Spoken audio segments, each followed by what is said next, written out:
Selamat pagi pemirsa Lingkar Pagi edisi Sabtu 19 Juli 2025 kembali hadir menemani Anda. Beragam berita aktual dari seluruh Nusantara akan hadir dalam 60 menit ke depan. Bersama saya Mel Pratiwi, berikut Lingkar Pagi selengkapnya.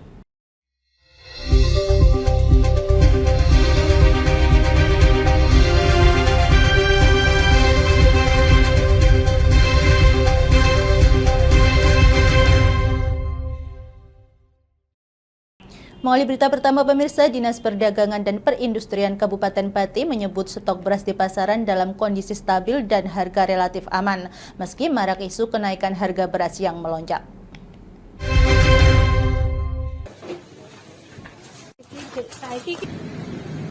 Meski terjadi kenaikan harga beras di beberapa wilayah, Dinas Perdagangan dan Perindustrian Kabupaten Pati mencatat harga beras di pasaran masih stabil di kisaran 13.500 hingga 14.500 per kilogram.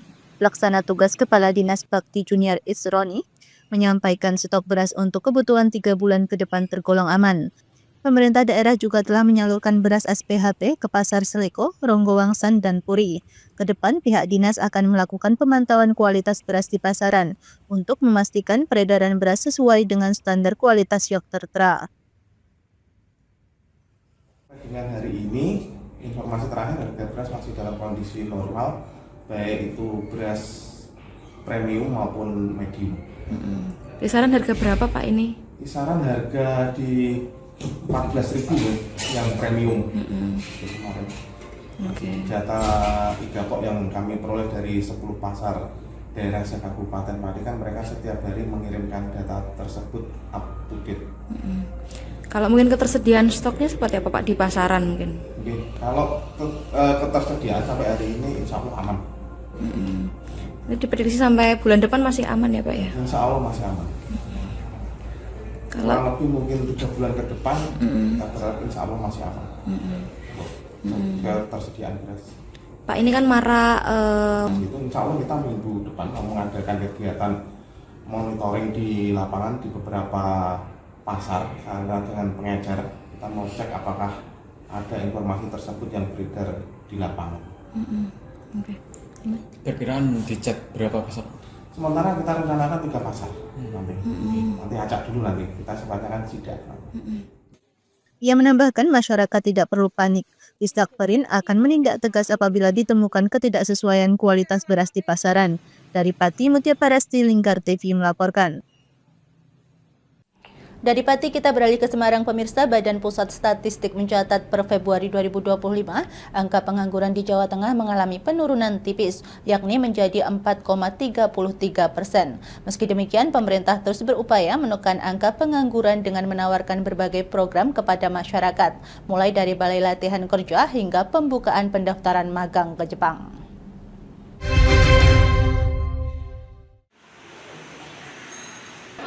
Masyarakat di Jawa Tengah masih menghadapi kesulitan dalam menghadapi akses ke lapangan pekerjaan. Beberapa faktor penyebabnya antara lain minimnya ketersediaan lapangan kerja, persaingan yang ketat, serta ketidaksesuaian antara keterampilan pencari kerja dengan kebutuhan pasar kerja. Namun pemerintah tidak tinggal diam. Berbagai program terus digulirkan untuk menekan angka pengangguran, mulai dari penyediaan balai latihan kerja hingga pembukaan pendaftaran magang ke Jepang yang merupakan program terbaru. Pengamat ekonomi dari Universitas Diponegoro, Wahyu Widodo menilai meski upaya pemerintah sudah baik, belum tentu program-program tersebut menjawab kebutuhan industri secara tepat. Menurutnya, dalam beberapa kasus, sinkronasi antar program yang ditawarkan berbagai instansi pemerintah masih belum ideal, sehingga terjadi tumpang tindih pelatihan. Hal ini membuat pencari kerja sulit fokus mengembangkan keterampilan pada satu bidang tertentu. Selain itu, ia juga menyoroti peningkatan jumlah pekerja migran setiap tahunnya. Menurutnya, tidak ada masalah selama pekerja migran memiliki keterampilan profesional sesuai dengan high skill. Namun selama ini mayoritas pekerja migran masih didominasi pekerja low skill, sehingga banyak kasus bermasalah yang melibatkan mereka dan berpotensi memberikan dampak negatif yang luas. Nah, ini upaya yang baik, hanya saja catatannya begini gitu kan.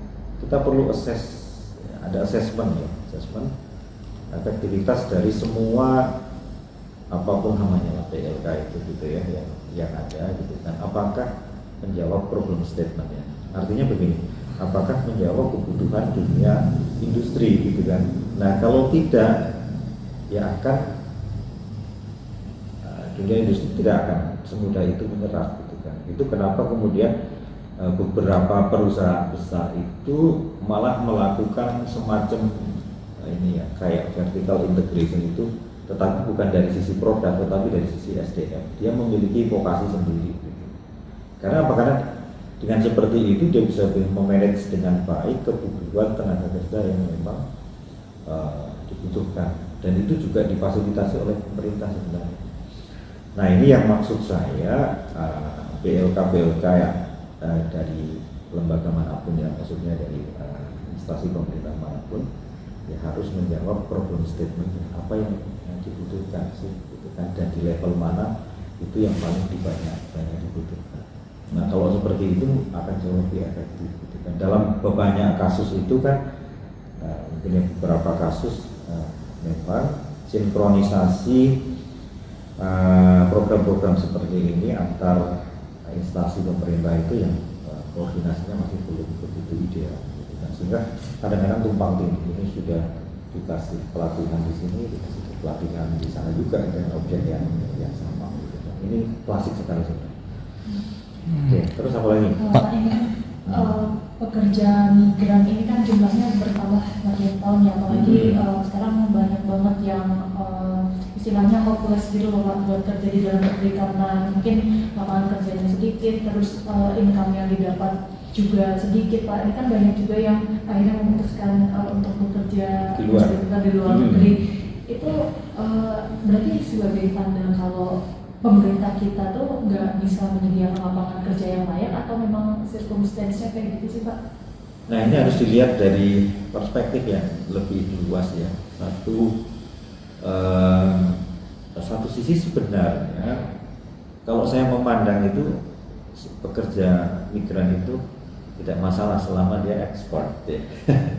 Nah, tapi kan kesannya imigran itu selalu bukan yang high skill ya. Sebenarnya bekerja di luar negeri itu tidak ada masalah selama dia high skill. Artinya begini, dia akan diterima di tempat-tempat yang memang dia memiliki kompetensi, dia compete, dia bersaing dengan bahkan seluruh dunia gitu kan ya.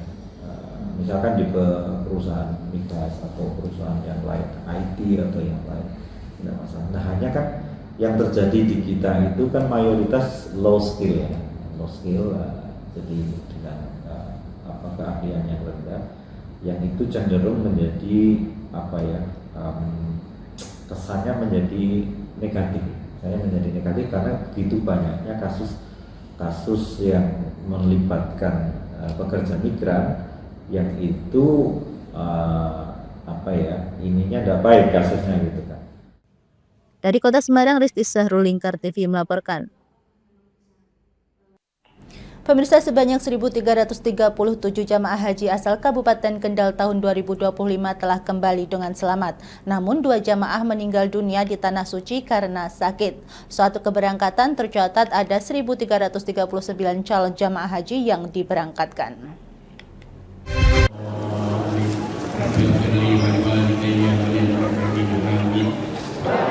Pernyataan tersebut disampaikan oleh Bupati Kendal Diah Kartika Permanasari saat penyambutan kepulangan jamaah haji Kabupaten Kendal di Pendopo Tumenggung Bahu Rekso Kendal. Jumlah jamaah haji asal Kabupaten Kendal tahun 2025 tercatat sebanyak 1.339 orang yang terbagi dalam 4 kloter. Dari jumlah tersebut, 1.337 jamaah berhasil kembali dengan selamat, sementara 2 orang meninggal dunia di Tanah Suci karena sakit. Menurut Bupati, penyambutan ini menjadi momentum bagi pemerintah daerah untuk menyampaikan rasa syukur atas kembalinya para jamaah ke tanah air sekaligus evaluasi pelaksanaan ibadah haji tahun ini. Bupati juga menyampaikan ucapan selamat datang kepada seluruh jamaah haji Kendal yang telah kembali. Ia memberikan apresiasi kepada para jamaah yang telah mendoakan kebaikan bagi Kabupaten Kendal. 2 jamaah haji yang meninggal dunia adalah Nafi Munir, warga Kertomulyo, Kecamatan Brangsong, dan Swiknyo, warga Paguruyung, Kendal. Alhamdulillah jamaah haji untuk Kabupaten Kendal kemarin kan 1.339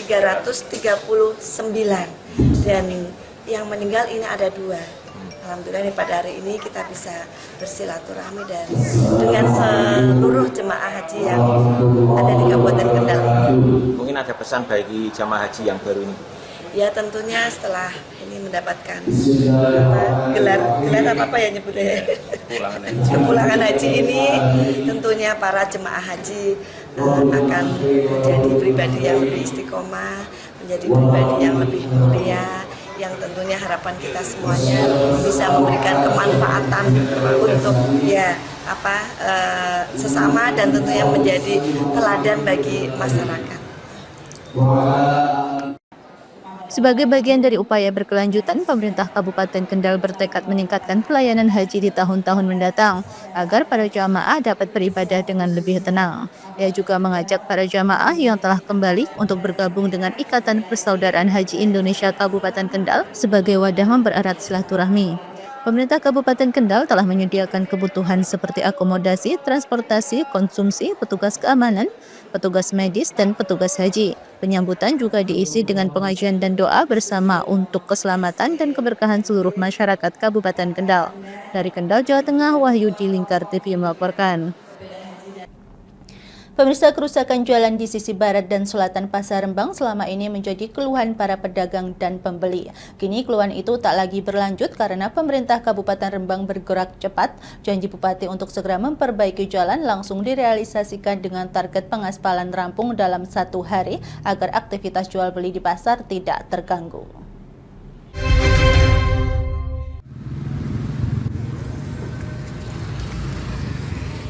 Pada Kamis 17 Juli sore, proyek pengaspalan jalan di Pasar Rembang resmi dimulai. Dinas Pekerjaan Umum Kabupaten Rembang langsung menurunkan alat berat untuk mengeruk dan memeratakan badan jalan sebelum dilanjutkan ke tahap pengaspalan pada malam harinya. Pengerjaan memang tidak bisa dilakukan sejak pagi mengingat padatnya aktivitas pasar. Tim proyek baru dapat mulai bekerja setelah pukul 12 siang agar tidak mengganggu proses jual beli. Daru, supervisor proyek, menjelaskan bahwa terdapat material bekas timbunan yang tidak sesuai dan harus diratakan terlebih dahulu. Namun, pada malam harinya pengaspalan dapat langsung dilakukan. Ia menargetkan proyek selesai dalam 1 hari agar aktivitas pasar tidak terganggu terlalu lama. Pertama itu pengerukan badan jalan yang untuk meratakan aja intinya, untuk perataan. Ya, perataan badan jalan karena ada material-material bekas timbunan yang kurang sesuai. Selanjutnya setelah itu diratakan di vibro dan nanti insya Allah malam udah mulai diaspal langsung. Malam ini juga? Malam ini juga. Insya Allah sehari ini selesai. Sehari ini selesai? Di Iya. dua sisi berarti ya? Iya. Di barat, ini barat sama selatan pasar. Berarti nggak sampai akhir? Maksudnya akhir gimana? Kemarin kan Pak Haro bilangnya ini kemarin nggak nganti akhir Juli. Iya, kita berusaha nurut ini Mas. Minyak gitu. Jadi ini emang kerjaan kayak gini sebenarnya cepat sebenarnya Mas. Cuman kan misalnya tadi mau mulai pagi juga kita koordinasi sama pasar juga kasihan para pedagang yang ada kan. Jadi kita baru bisa mulai setelah jam 12. Udah disosialiskan juga. Ada kendala nggak selama? Nggak ada. Masalah pedagang yang tadi masih berjualan juga mereka sudah tahu diri lah, akhirnya mau membereskan dagangannya dan merapikan tempat-tempatnya sendiri. Sementara itu, Ketua Paguyuban Pedagang Pasar Rembang, Bambang Sumantri, menyampaikan apresiasi atas perhatian dan percepatan respon Bupati Rembang dalam menepati janjinya. Ia benar-benar mengapresiasi langkah cepat Bupati dan janji yang tidak hanya diucapkan tetapi langsung dilaksanakan. Kami sendiri sebagai pedagang, juga sebagai masyarakat Sumberjo, juga sebagai Ketua Paguyuban Pedagang Pasar, sangat puas dengan intinya janji dari Bapak Bupati yang begitu cepat merespon tuntutan dari masyarakat dan pedagang di Rembang ini. Sebelumnya memang ada sosialisasi untuk pedagang ini ya Pak? Ada sosialisasi karena kemarin sendiri saya sudah diberitahu oleh Kabid Bidang Pasar bahwa besok akan ada pengaspalan gitu. Makanya saya kemarin juga langsung minta info kepada Kabid Bidang Pasar terkait info tersebut. Saya minta valid apa enggak? Valid.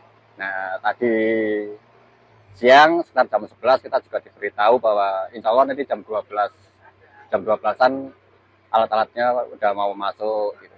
Jadi katanya 1 hari ini kemungkinan bisa selesai. Biasa tadi seperti tadi saya ucapkan sebagai Ketua Paguyuban Pedagang Pasar, sebagai masyarakat Sumberjo, juga sebagai pedagang. Terima kasih kami ucapkan kepada Bapak Bupati yang telah merespon dengan cepat keluhan-keluhan dari masyarakat Rembang. Meski sempat ada beberapa pedagang yang masih bertahan saat proyek dimulai, mereka dengan cepat menyesuaikan diri. Proyek ini memang ditargetkan selesai dalam 1 hari penuh agar pasar dapat kembali normal tanpa gangguan dalam waktu lama. Dari Rembang, Fikirio, Lingkar TV melaporkan. Pemirsa, kami akan kembali usai jeda pariwara berikut ini, tetaplah bersama kami.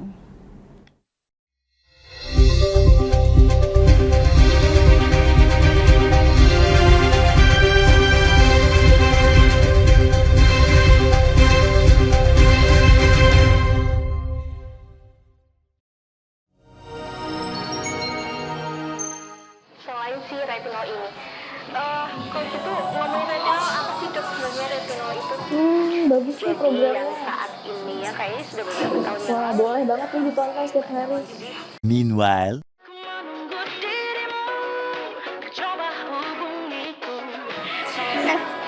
Kamu lagi nonton apa sih dari tadi kok apem-apem mulu?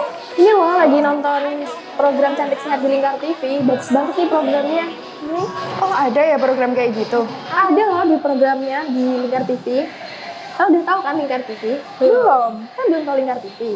Lingkar TV itu TV digital streaming online yang sudah mengantongi izin PSE dari Kominfo dan bisa diakses di HP kalian mestinya. Oh iya? Iya, bagus loh. Coba di-download sekarang. Bentar deh, aku tak coba download dulu. Iya. Selain program Cantik Sehat, kalian juga bisa menonton program lainnya di Lingkar TV dan bisa ditonton kapanpun dan dimanapun kalian berada loh. Gimana, udah bisa? Udah nih, punyaku udah bisa. Punyaku juga udah nih. Wah ya, bagus dong kalau udah download semuanya. Tunggu apa lagi? Sekarang giliran kamu download aplikasi Lingkar TV di Play Store.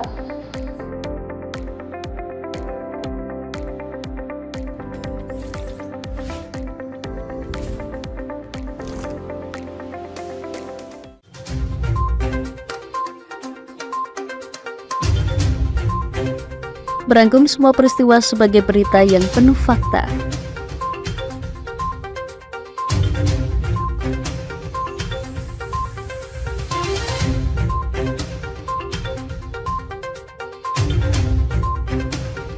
Saksikan Jateng hari ini setiap Senin hingga Sabtu hanya di Lingkar TV.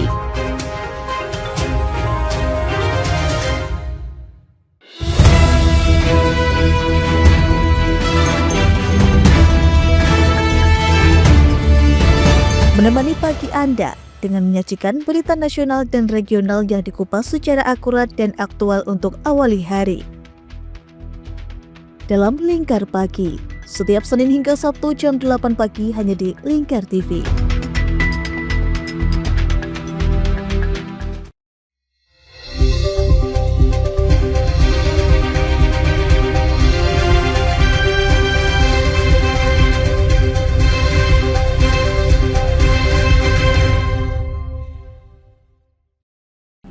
Mulai berita pertama pemirsa, program Sobojoyo yang dicanangkan oleh Dinas Kepemudaan, Olahraga dan Pariwisata Kabupaten Pati telah mencapai target 80% kependapatan asli daerah di bulan Juli 2025.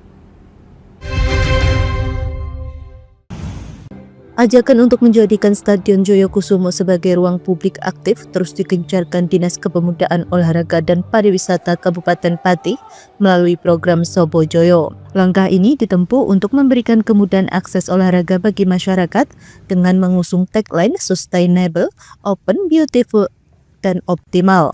Selain itu, program ini juga diarahkan untuk meningkatkan kontribusi terhadap pendapatan asli daerah. Tingginya animo masyarakat terlihat dari ramainya kegiatan di kompleks stadion, khususnya di lapangan rumput sintesis, yang kerap digunakan untuk latihan dan turnamen antar tim sepak bola. Kepala Dinpora Parpati, Rekso Suhartono mencatat hingga Juli 2025, program Sobojoyo telah berkontribusi sebesar 80% terhadap target PAD tahun ini. Pesantren juga akan dibangun juga di mudah-mudahan bisa mendapatkan PAD yang lumayan. Sejauh ini menyumbang berapa PAD Pak untuk Sobojoyo? Kita pastinya ada 500 juta. Untuk targetnya sendiri Pak? Alhamdulillah targetnya kita sudah sekitar 80%. 80%. Bulan ini saja. Kemudian untuk karena kemarin sempat ditutup, kita tidak boleh untuk orang sewa. Kemudian ada beberapa. Ia berharap antusiasme masyarakat terhadap pemanfaatan fasilitas publik di kompleks stadion dapat terus meningkat ke depannya. Dari Pati, Mutia Parasti, Lingkar TV melaporkan. Dari Pati kita beralih ke Semarang pemirsa. Seiring meningkatnya harga kebutuhan pokok, isu beras oplosan menjadi perhatian serius masyarakat. Pasalnya kualitas beras yang beredar di pasaran dinilai semakin menurun.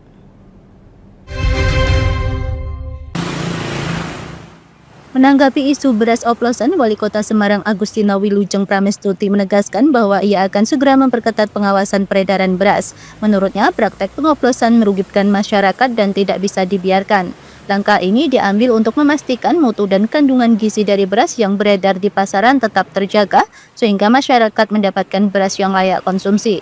Sebagai bentuk penguatan pengawasan, Pemkot Semarang akan memberikan tim tambahan yang melibatkan unsur perempuan yang diberi nama Satgas Sri Kandi.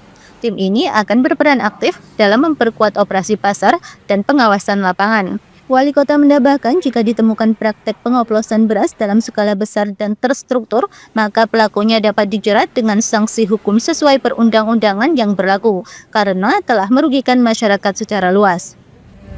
Ketahanan pangan kemarin ya, melakukan berbagai macam hal, dan kalau itu terjadi itu ya wes sebenarnya jelek ya.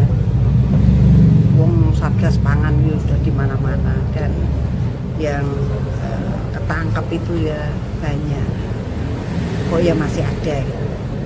Dan ini membuat kita merasa bahwa upaya kita belum cukup, harus kita perbaiki kinerja kita, mengamankan pangan, memperpendek akses, kemudian makanannya itu harus berkualitas, bergizi, itu tugas kita. Nah, kalau ini dioplos berasnya kan jadi beras premium, isinya orang premium, bayarnya premium. Ini jadi begitu.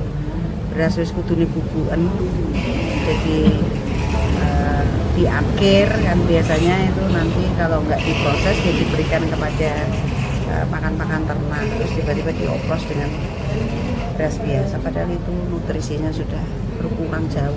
Ini merugikan masyarakat. Dari Kota Semarang, Sahril Muaz, Lingkar TV melaporkan.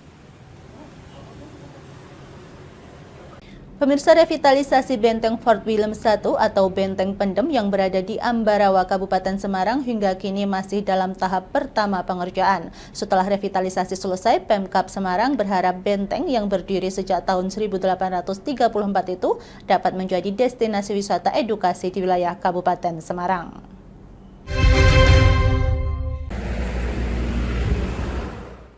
Revitalisasi Benteng Fort William I yang lebih dikenal sebagai Benteng Pendem di Ambarawa saat ini masih terus berjalan untuk tahap pertama. Pekerjaan revitalisasi yang dilakukan oleh Kementerian PUPR ini ke depan dirancang akan menjadi daya tarik wisata edukasi di wilayah Bumi Serasi tersebut. Namun sebelum benteng ini resmi menjadi wisata edukasi, pengelolaannya akan diserahkan terlebih dahulu kepada Kodam 4 Diponegoro karena lahan benteng merupakan milik Kodam tersebut. Selanjutnya, Pemkab Semarang akan menjalin kerjasama dengan Kodam 4 Diponegoro melalui Badan Usaha Milik Daerah Kabupaten Semarang, yang nantinya akan mengelola Benteng Pendem Ambarawa. Meminta kepada beliau untuk mencarikan siapa yang akan mengelola. Juga nanti dikembangkan untuk yang lainnya.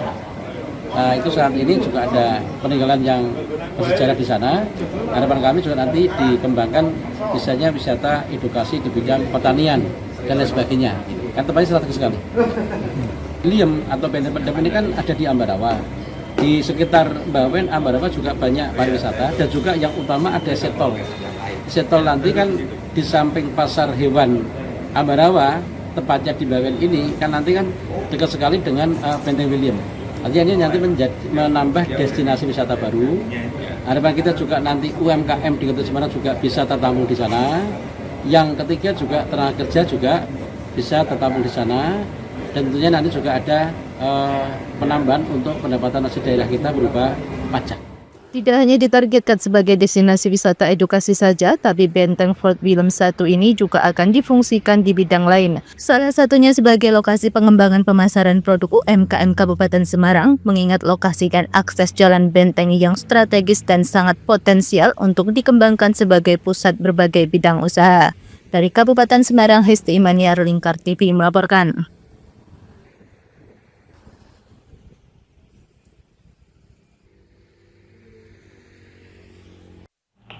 Dari Kendal kita beralih ke Rembang pemirsa. Pernyataan Sekretaris Daerah Rembang Fahrudin soal perpajakan memicu kontroversi. Dalam keterangannya, Fahrudin menyebut bahwa pajak merupakan kewajiban moral yang bergantung pada kesadaran subjek pajak. Ia juga menilai tidak ada unsur pidana dalam urusan pembayaran pajak.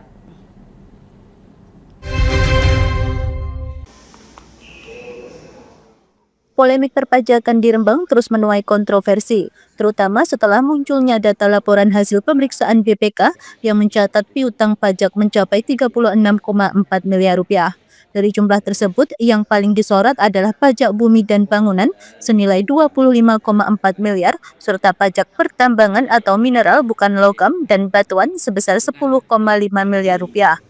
Saat ditemui Sekda Rembang, Fahrudin menyatakan bahwa pajak adalah kewajiban warga negara, namun menurutnya tidak ada unsur pidana dalam pembayaran pajak. Ia menegaskan hukum pajak lebih mengedepankan kesadaran dari subjek pajak. Pajak ya, wajib pajak ya. Wajib pajak atau subjek pajak. Dalam hal ini, bahwa kewajiban membayar pajak ini tidak ada unsur pidana bagi pembayar pajak. Melalui istilahnya di dalam hukum pajak itu adalah kesadaran dari dari subjek atau wajib pajak itu sendiri, sehingga kita tidak boleh memaksakan. Dalam rangka apa? Bahwa diharapkan mereka sebagai wajib pajak ini jangan sampai dia karena tekanan ini kemudian dia tidak bisa untuk berusaha lagi karena dengan keberatannya membayar pajak itu. Jadi istilahnya yang saya garis bawahi bahwa pembayaran pajak tidak bisa dipidanakan, terkecuali kalau istilahnya mengemplang pajak. Istilahnya mengemplangnya beda dengan tunggakan bayar pajak. Dalam arti di sini adalah ketika dia memanipulasi data pajak. Kalau itu memang sudah kuat penetapan, maka kesadaran dari wajib pajak itu untuk kita gali. Ini sudah, kalau memang bisa seperti itu mungkin sudah selesai lama pajak itu. Kita harus menumbuhkan kesadaran wajib pajak untuk membayar pajak. Kira-kira itu enggak? Namun pernyataan tersebut langsung dibantah oleh praktisi hukum Abdul Munim. Menurutnya pernyataan Sekda keliru dan menyesatkan. Ia menegaskan bahwa hukum perpajakan memiliki dasar pidana yang jelas sebagaimana diatur dalam Undang-Undang KUP atau Ketentuan Umum dan Tata Cara Perpajakan. Munim menjelaskan dalam Undang-Undang KUP, wajib pajak dapat dikenai sanksi pidana jika dengan sengaja tidak memenuhi kewajiban perpajakannya. Hal ini tertuang dalam pasal 39, 39A, 41 ayat 2 hingga pasal 43 ayat 1. Di Undang-Undang nomor 39, 38, 43 Kitab Undang-Undang Perpajakan itu diatur secara detail bahwa setiap orang yang sengaja melakukan upaya untuk tidak melaksanakan kewajibannya sebagai wajib pajak itu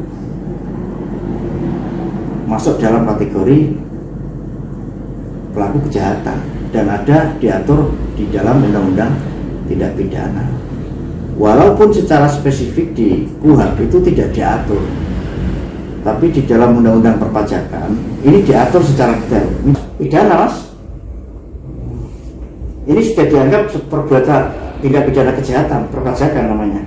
Nah, maka pemerintah di dalam hal ini, bupati terutama, harus serius menangani persoalan ini. Harus turun ke lapangan, harus terjun, harus dipanggil, cek kebenarannya. Sampai ada penunggakan pajak yang sebanyak itu. Dari 2018 ini melibatkan pemerintahan sebelumnya, panggil sekalian kalau bisa. Ini sesuatu yang serius biar kedepannya tidak pemerintah ini tidak diatur oleh para mafia-mafia yang memang sengaja nggak membayar pajak. Munim juga menyoroti data LHP dari BPK yang menyebut total piutang pajak di Kabupaten Rembang kini mencapai angka fantastis, yakni 36,4 miliar rupiah. Ia menekankan jika urusan pajak hanya bergantung pada kesadaran, maka sistem pemerintahan dapat runtuh. Ia pun meminta Bupati Rembang segera memanggil para penunggak pajak. Dari Rembang, Vicky Rio, Lingkar TV melaporkan.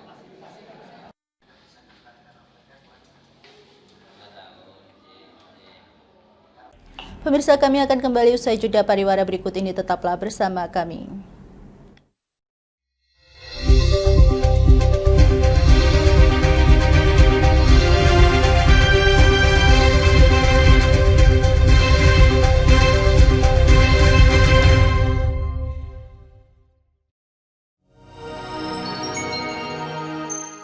Selain si retinol ini, kalau gitu ngomongin retinol, apa sih dok sebenarnya retinol itu? Bagus nih programnya. Yang saat ini ya kayaknya sudah beberapa tahun yang Wah, lalu. boleh banget nih ditonton setiap hari. Meanwhile,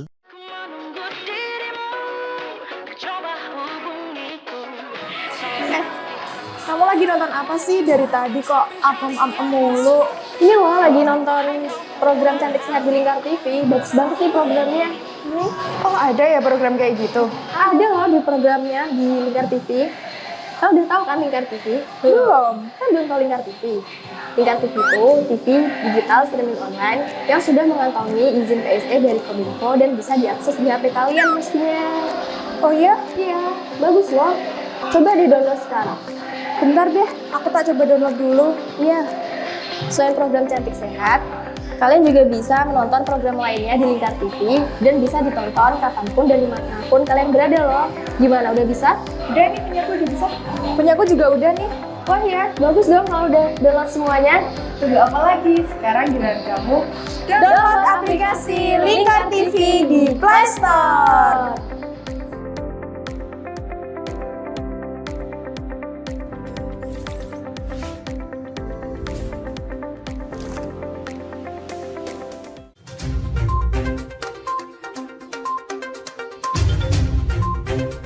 Merangkum semua peristiwa sebagai berita yang penuh fakta.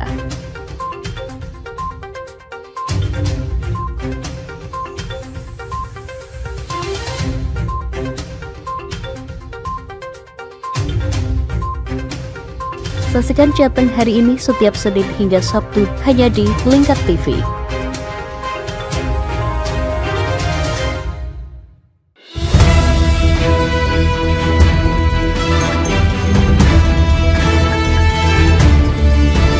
Menemani pagi Anda dengan menyajikan berita nasional dan regional yang dikupas secara akurat dan aktual untuk awali hari. Dalam Lingkar Pagi, setiap Senin hingga Sabtu jam 8 pagi hanya di Lingkar TV.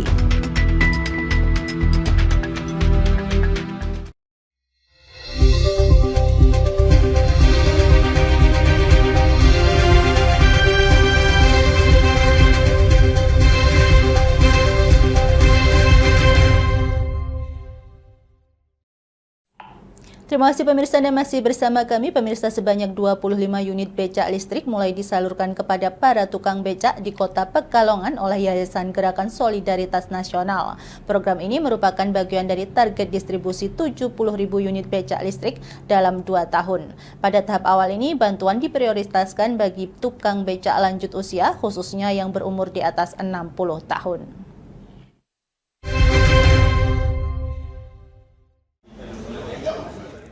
Sebanyak 25 unit becak listrik diserahkan secara simbolis pada Kamis 17 Juli di Kota Pekalongan, Jawa Tengah, disaksikan oleh Wali Kota Ahmad Afzan Arslan Junaid. Bantuan becak listrik dari Presiden Prabowo Subianto ini bertujuan untuk mengurangi beban fisik para pengayuh becak, yang sebagian diantaranya sudah lanjut usia. Wakil Ketua Badan Percepatan Pengentasan Kemiskinan (BP Taskin), Nanik Sudaryati Deyang mengatakan, program bantuan becak listrik gratis ini ditargetkan menjangkau 10.000 tukang becak secara nasional pada tahun 2025 dan mencapai 70.000 unit dalam 2 tahun. Nanik menambahkan, keterbatasan produksi menyebabkan penyaluran bantuan becak listrik ini disampaikan secara bertahap. Untuk tahap pertama ini, mendahulukan tukang becak lansia berusia 60 tahun ke atas. Seluruh Indonesia targetnya 10.000 untuk tahun 2025. Tetapi sampai ya diusahakan sebetulnya beliau minta dalam 2 tahun ini bisa 70.000. Ini hari ini seperti tidak ada hujan, tidak ada angin, rezeki itu datang kepada mungkin dari doa-doa dari tukang becak ya. Kita dapat bantuan 25 tahap awal. Memang itu belum semua, kita prioritaskan yang usia 60 tahun ke atas. Ya nanti insya Allah semua Ibu secara bertahap. Program becak listrik ini menjadi bagian dari upaya pengentasan kemiskinan berbasis sektor transportasi tradisional. Sekaligus menjadi wujud nyata keberpihakan Presiden terhadap kelompok rentan yang kerap terpinggirkan. Sejak tahun berapa? 10 tahun. Oh, 10 tahun. Berarti mata pencahariannya ini. Ya. Senang Pak dapat ini? Senang Pak. Ini rencana mau gimana nanti? Apa lebih lama mangkalnya atau? Mangkalnya biasa tinggal tahan seperti itu. Becak listrik dari Presiden Prabowo ini dilengkapi baterai yang mampu bertahan selama 6 jam, menempuh jarak hingga 60 km dalam sekali pengisian daya. Becak listrik yang bisa dioperasikan dengan pedal maupun dengan mesin ini memiliki kecepatan maksimal 15 km per jam.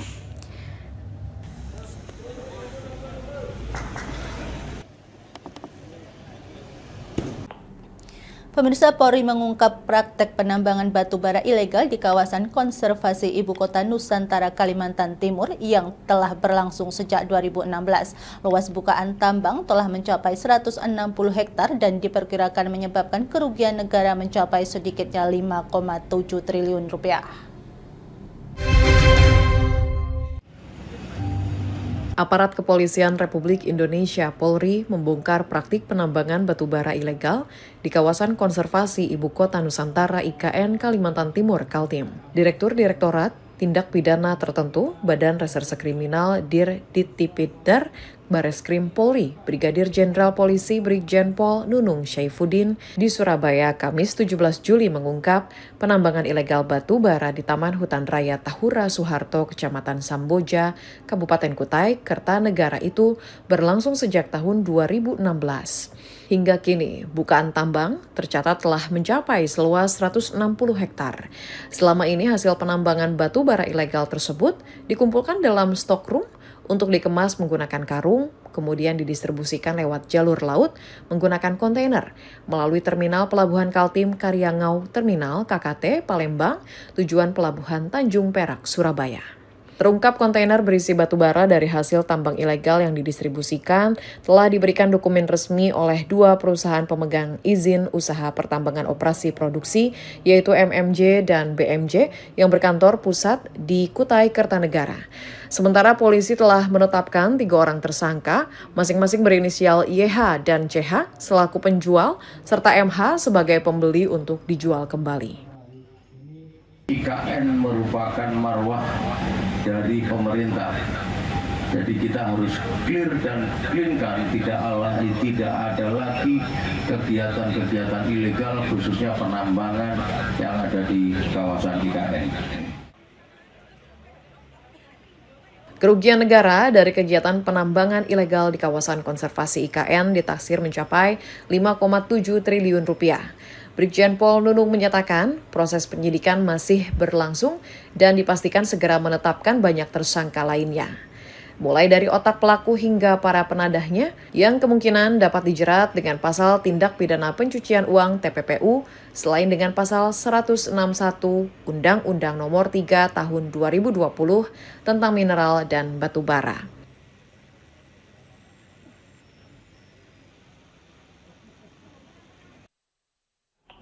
Pemirsa, Kepala Badan Pangan Nasional Arief Prasetyo meminta para pemilik merek dan pelaku usaha beras yang terlibat dalam kasus beras oplosan agar segera melakukan pembenahan atau self-correction. Pernyataan ini disampaikan usai rapat bersama Komisi 4 DPR RI di Jakarta menanggapi temuan 212 merek yang diduga melakukan praktek pengoplosan beras.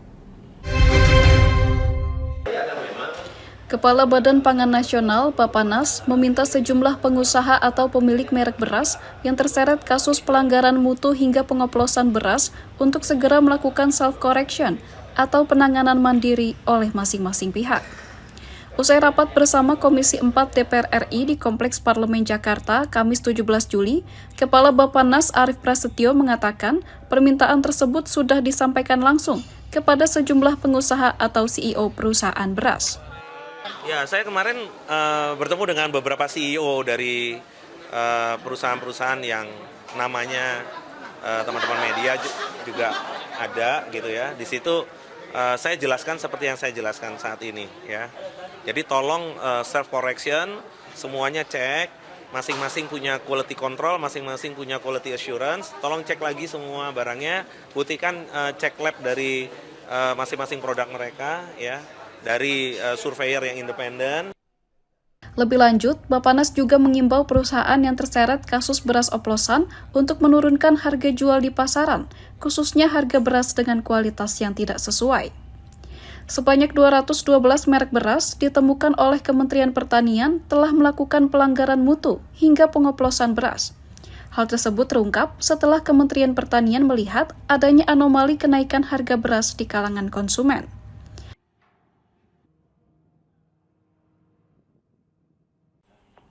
Pemirsa, BPBD Kota Cilegon mengingatkan masyarakat untuk meningkatkan kewaspadaan terhadap banjir, terutama di 5 kecamatan yang rawan saat hujan deras. Dalam himbauan pada Kamis 17 Juli lalu, BPBD mengajak semua pihak untuk menjaga kebersihan lingkungan dan tidak membuang sampah ke sungai yang kerap menjadi penyebab utama banjir.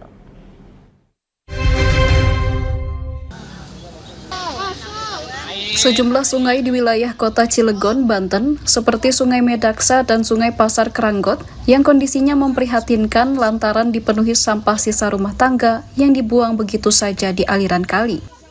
Terkait hal ini, Kepala Bidang Pencegahan dan Kesiapsiagaan BPBD Kota Cilegon, Fatur Rohman, Kamis 17 Juli, mengajak semua lapisan masyarakat untuk menjaga kebersihan kali dan waspada terhadap kondisi ini. Langkah ini perlu dilakukan sebab kali yang dipenuhi sampah dapat mengalami pendangkalan dan menyumbat aliran air hingga menyebabkan debit air meluap ke pemukiman warga. Kami mohon kepada semua masyarakat, pentahelik yang lainnya untuk bersama-sama meningkatkan kesadaran tidak membuang sampah sembarangan, terutama sampah yang berada di pinggir kali atau mungkin jatuh ke kali. Oleh karena itu kami mohon kepada masyarakat untuk tidak membuang sampah sembarangan di sungai atau kali. Sebelumnya, Wali Kota Cilegon Robinsar mengaku saat ini melalui Dinas Pekerjaan Umum, Pemkot Cilegon sudah menerjunkan sejumlah petugas untuk melakukan normalisasi kali di sejumlah wilayah secara bergantian. Semua sedang kita inventarisir, memang nggak bisa sekaligus kita kerjakan, tapi satu persatu kita lakuin. Beres satu titik, geser lagi semua. Kita udah komunikasi dengan Lurah Camat Kota Cilegon, di titik banjir mana yang memang menjadi potensi banjir itu akan kami lakukan.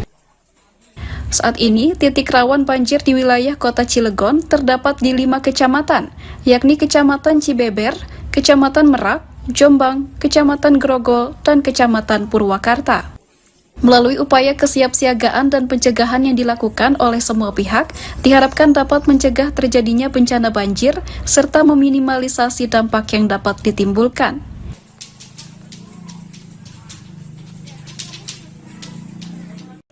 Pemirsa, kami akan kembali usai jeda pariwara berikut ini, tetaplah bersama kami.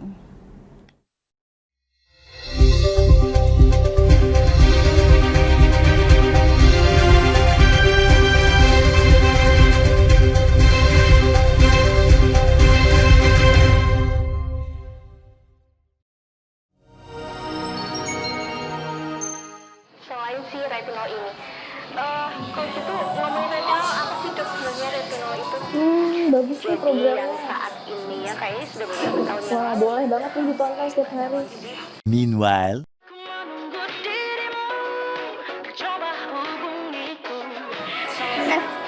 Kamu lagi nonton apa sih dari tadi kok apem-apem mulu? Ini loh lagi nonton program Cantik Sehat di Lingkar TV. Bagus banget nih programnya. Oh, ada ya program kayak gitu? Ada loh di programnya di Lingkar TV. Kau udah tahu kan Lingkar TV? Belum. Kan belum tahu Lingkar TV. Lingkar TV itu TV digital streaming online yang sudah mengantongi izin PSE dari Kominfo dan bisa diakses di HP kalian mestinya. Oh iya? Iya, bagus loh. Coba di download sekarang. Bentar deh, aku tak coba download dulu. Iya. Selain program Cantik Sehat, kalian juga bisa menonton program lainnya di Lingkar TV dan bisa ditonton kapanpun dan dimanapun kalian berada loh. Gimana, udah bisa? Udah nih, punyaku udah bisa. Punyaku juga udah nih. Wah ya, bagus dong kalau udah download semuanya. Tunggu apa lagi? Sekarang giliran kamu download aplikasi Lingkar TV di Play Store.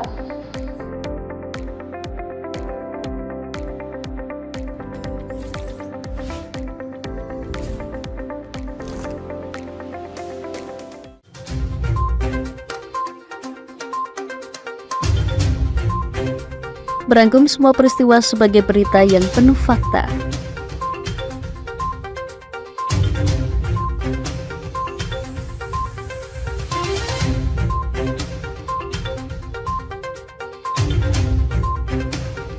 Saksikan Jateng hari ini setiap Senin hingga Sabtu hanya di Lingkar TV.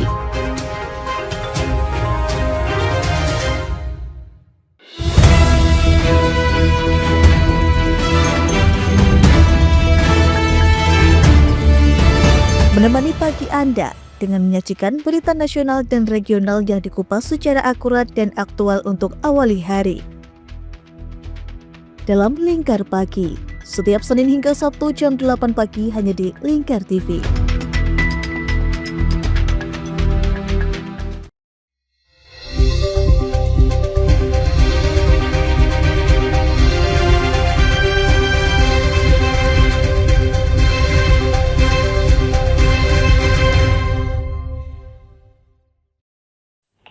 Pemirsa, Dinas Perindustrian dan Perdagangan Kota Cilegon akan mengadakan operasi pasar bekerja sama dengan Bulog untuk menstabilkan harga beras yang mengalami kenaikan hingga Rp1.000 per kilogram, baik jenis medium maupun premium. Menekan tingginya harga beras di pasaran, Disperindak Kota Cilegon akan menyiapkan kegiatan operasi pasar murah bersama Bulog Cabang Serang di sejumlah pasar dan 43 kelurahan di Kota Cilegon. Analis perdagangan ahli muda Disperindak Kota Cilegon, Dedi Jauhari, ditemui di kantornya pada Kamis 17 Juli mengatakan kegiatan operasi pasar murah dilakukan untuk menyediakan beras dengan harga terjangkau bagi masyarakat. Langkah ini diambil lantaran harga beras di pasaran mengalami kenaikan hingga mencapai Rp1.500 per kilogramnya. Saat ini beras medium yang semula dijual di harga Rp13.500 di pasar Kranggot naik menjadi Rp14.000 per kilogram. Sementara beras premium yang semula dijual di harga Rp15.000 naik menjadi Rp16.000 per kilogramnya. Kita terus berupaya untuk menekan harga menjadi harga yang relatif stabil. Kita selalu berkoordinasi juga dengan Bulog ya, terkait dengan kesediaan Bulog. Kemudian juga kita akan melakukan juga operasi pasar. Meski kebutuhan beras di Kota Cilegon disuplai dari luar daerah seperti Kabupaten Serang, Kabupaten Pandeglang, Karawang, dan wilayah Lampung, Disperindak Kota Cilegon memastikan saat ini ketersediaannya dalam kategori aman. Jumlah pasokannya pada bulan Juli ini mencapai 4.800 ton dari total kebutuhan rata-rata 3.800 ton beras setiap bulannya.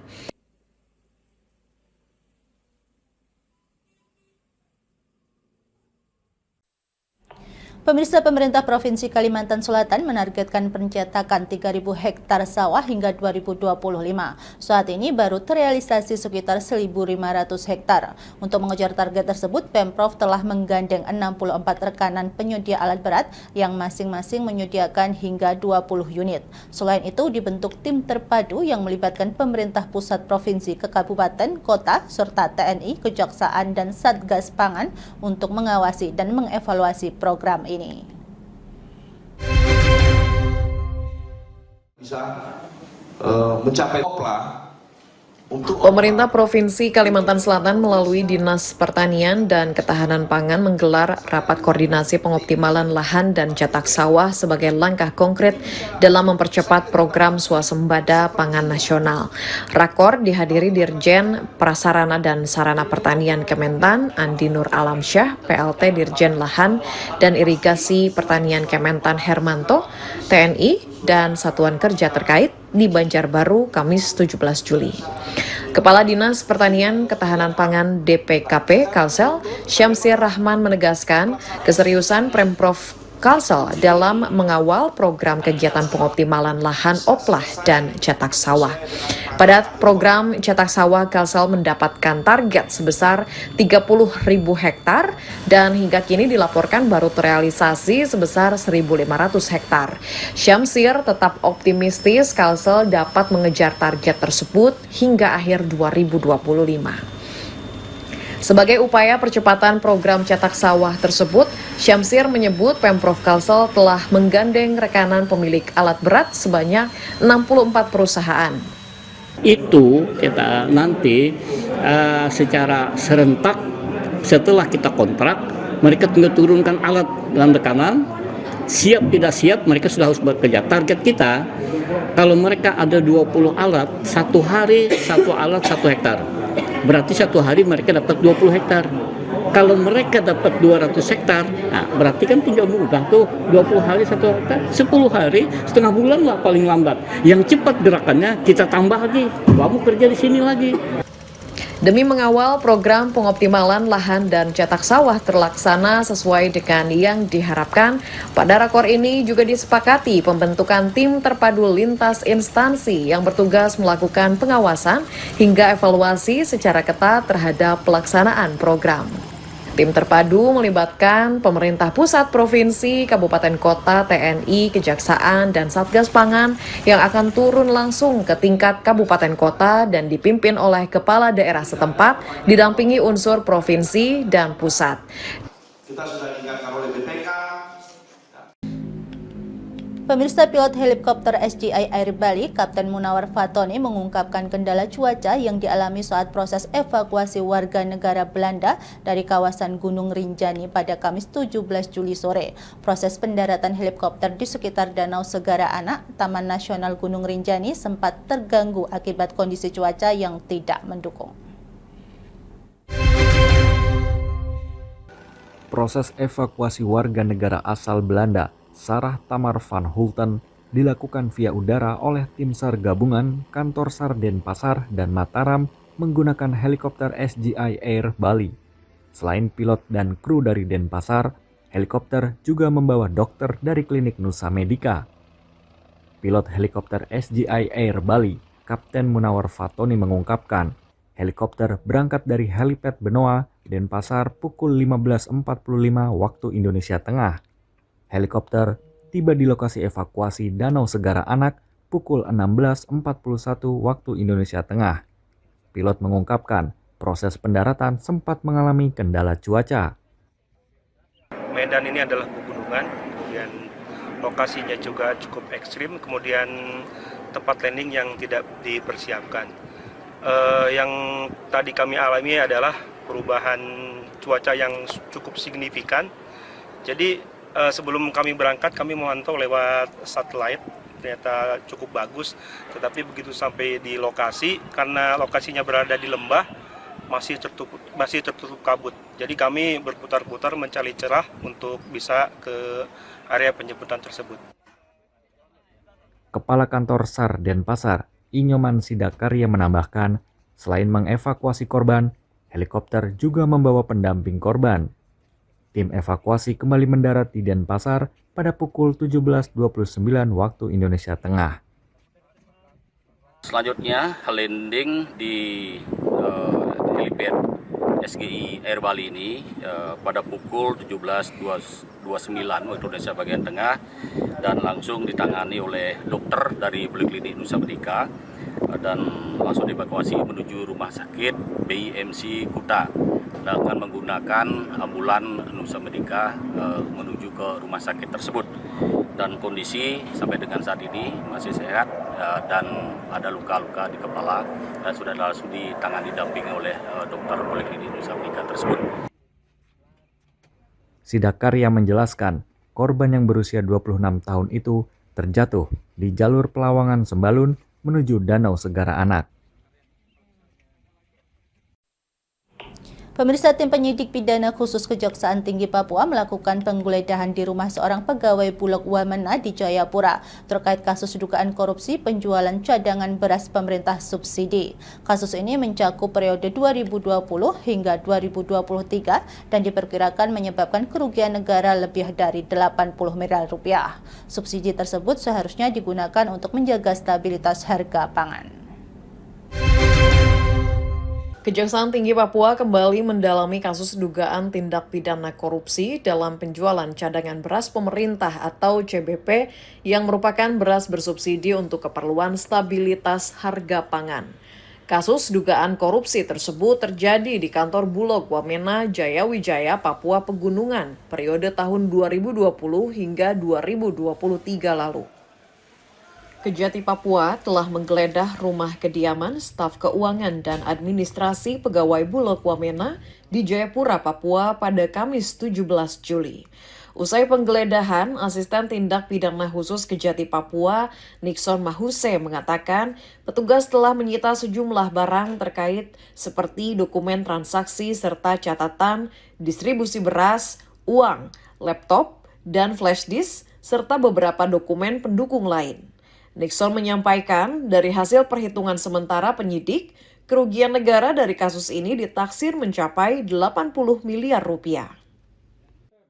Jadi tidak terlalu kemungkinan melebihi dari berdasarkan perhitungan sementara ini dari penyidik ya. Bisa melebihi, bisa bahkan sampai ratusan miliar rupiah kerugian negaranya. Nah, kan beras subsidi ini kan ya untuk daya beli masyarakat di pasar.